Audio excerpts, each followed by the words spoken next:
హైదరాబాద్ లో జరిగిన రాష్ట్ర స్థాయి ప్రత్యేక అవసరాలు కలిగిన విద్యార్థులు క్రీడా పోటీలో నిజామాబాద్ భవిత కేంద్రాల విద్యార్థులు మెడల్స్ సాధించి ప్రతిభ చాటారు. జిల్లా కలెక్టర్ ఇలా త్రిపాఠి చిన్నారులను కలెక్టరేట్ లో అభినందించి ఫోటో సెషన్ లో పాల్గొన్నారు.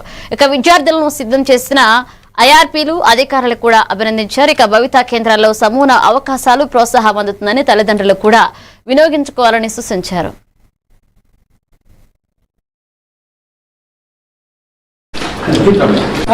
Very good. Speed work. Very good. Very good. How much did you IRP? Thank you. Laterally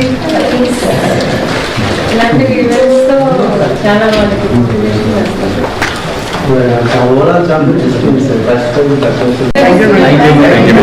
మీరు మీ పిల్లల్ని సామాన్య పిల్లలుగా చూడాలి. భవిత కేంద్రాలు ఉన్నాయి, అక్కడ మధ్యాహ్నం భోజనం కానివ్వండి, మన ZPHS లో ఉన్న కరికులాలు కావచ్చు, అవి అన్ని సమానంగా ఉంటాయి భవిత కేంద్రాల్లో కూడా. కొన్నింటికి డిఓ గారు ప్రత్యేక చొరవ చూపెట్టి మళ్ళీ జీర్ణోద్ధార కూడా చేస్తున్నాము. సో తప్పకుండా అక్కడ మీ పిల్లల్ని okay. Thank you so much. Chocolate खाते हैं आप? अच्छा लगता है खाते हैं?